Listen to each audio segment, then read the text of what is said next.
Tadepalli Undavalli centre SBI bank సమీపంలో ఇంటి యజమాని నిర్లక్ష్యం ప్రజలకు శాపంగా మారింది. గుంటను కూర్చేందుకు మట్టి తరలిస్తున్న టిప్పర్ లారీల కారణంగా ధూళి ప్రమాదాలు పెరిగిపోయాయి.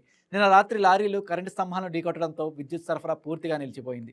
2 నెలలుగా ఫిర్యాదులు చేసిన అధికారులు స్పందించకపోవడంతో స్థానికులు తీవ్ర ఆందోళన వ్యక్తం చేస్తున్నారు. హార్ట్ పేషెంట్లు, గర్భిణీలు ఇబ్బంది పడుతున్నామని, తక్షణమే చర్యలు తీసుకోవాలని ప్రజలు డిమాండ్ చేస్తున్నారు.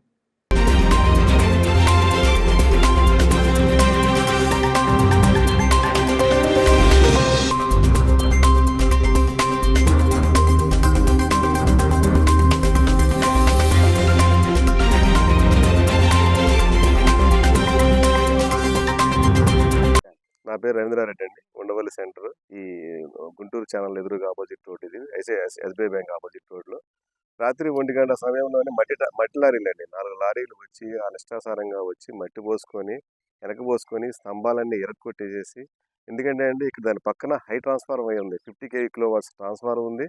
దాని జస్ట్ కూతంత వేతిలో అది ఇరిగిపోయి దాని మీద పడలేదు, జస్ట్ అంతే. దానికి ఆనుకొని ఒక ప్రెగ్నెన్సీ లేడీ అండి, 1 వీక్ అవుతుంది లేడీ అయ్యి 2 డయాలసిస్ పేషెంట్లు ఉన్నారు ఈ దగ్గరలో. రాత్రి 1 గంట నుంచి ఇప్పుడు దాకా రెస్పాండ్ అయిన పాపాన బాలేదు ఎవరు. అసలు ఆ లారీ ఓనరు పీక్కుని వెళ్ళిపోయాడండి. ఇప్పుడు కూడా లేడు ఇక్కడ అసలుకి. పేషెంట్లు ఇబ్బంది పడుతున్నారు, జనాలు ఇబ్బంది పడుతున్నారు. ఇక్కడ ఏం జరిగింది ఏంది, అసలు కరెంట్ కట్ అయిపోయిందా పూర్తిగా, దాని గురించి స్పందిద్దామని కానీ కరెంట్ వాళ్ళు కానీ, లేదంటే ఈ లారీని కంట్రోల్ చేసే పోలీసు వారు కానీ మున్సిపాలిటీ కానీ ఎందుకు వస్తుంది ఇంత లారీలు, హెవీ వెహికల్ లారీలు ఈ రకంగా రోడ్లన్నీ ఫస్ట్ చూడండి ట్రాన్స్ఫార్మర్ దగ్గర ఎంత గొయ్యి పడిపోయినాయి. పెద్ద పెద్ద లారీలు అనమాట, 30 టన్నులు 40 టన్నుల లారీలు. దీనివల్ల ప్రజానగం ఇబ్బంది పడుతుందని చెప్పి రాష్ట్రం 2 నెలల నుంచి చెప్తున్నా కూడా ఎవరికి ఒక్కరికి కాదు ఒక్కరికి కూడా దీని మీద ఒక యాక్షన్ కానీ, దీని మీద ఏది వచ్చి పర్యవేక్షణ చేయడం కానీ, ఒక పబ్లిక్ వాయిస్ మాట్లాడదామని తీసుకుందాం అనేది కూడా ఎవ్వరు లేరండి. దీని మీద సివియర్గా యాక్షన్ తీసుకోవాలని కోరు. పేరు జానకీదేవి అండి. ఈ ఎస్బీఐ ఉండవల్లి సెంటర్ కట్ట దగ్గర ఉన్న ఎస్బీఐ బ్యాంక్ ఆపోజిట్ కట్ట మీద మేము గత 22 సంవత్సరాల నుంచి ఉంటున్నాము.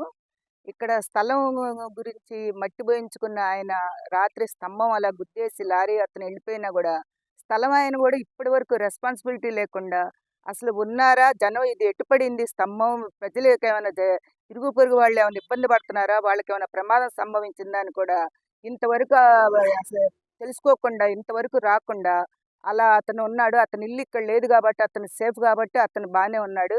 మేము మాత్రం ఎందుకు కరెంటు పోయిందా ఏమైందా అని చూసుకొని అన్ని కరెంటు వాళ్ళు కంప్లైంట్ పెట్టుకొని క్యానుల్లో వాటర్ తెచ్చుకొని ప్రజెంట్ అన్నం వండుకొని అలా కాలక్షేపం చేసాం ఇప్పటి వరకు. కానీ ఇప్పటి వరకు కరెంటు వాళ్ళు కూడా వచ్చింది లేదు. ఈ స్థలం యజమాని మట్టి తోలించుకున్న స్థలం యజమాని కూడా ఇంతవరకు వచ్చి మా ఇబ్బందులు కనుక్కోవటం కానీ మా గురించి ఏం జరిగిందని ఎంక్వైరీ చేయటం కానీ ఏమీ లేదండి. ఇక్కడ పరిస్థితి అలా నడుస్తుంది. నా పేరు అశోక్ రెడ్డి అండి, ఉండవల్లి ఏరియా.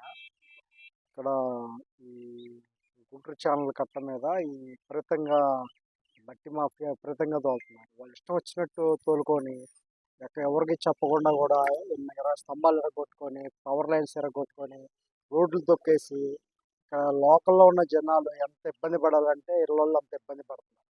వాళ్ళకి ఎన్నిసార్లు చెప్పినా కానీ ఎంత స్పీడ్ అంటే మినిమం 100 స్పీడ్ కూడా ఇక్కడ కూడా నా లోకల్గా వెళ్ళాలంటే కూడా చాలా ప్రజలు ఇక్కడ సాయంత్రం టైంలో చాలామంది వయసులో మళ్ళిన వాళ్ళు అంటే ఏజ్డ్ పర్సన్స్ వాకింగ్కి వస్తారు. ఈ వాకింగ్ ట్రాక్ ఇది వాస్తవం చెప్పాలంటే విజయవాడ కనెక్టివిటీ ప్లస్ వాకింగ్ చేస్తారు ఎక్కువ మంది. ఆ వాకింగ్ చేసేవాళ్ళు కూడా ఈ లారీ వాళ్ళకి భయపడి చాలామంది రావడం మానేశారు. ఈ వీడియో మీకు నచ్చినట్లయితే లైక్ చేయండి, షేర్ చేయండి, మా ఛానల్కి సబ్స్క్రైబ్ చేయండి.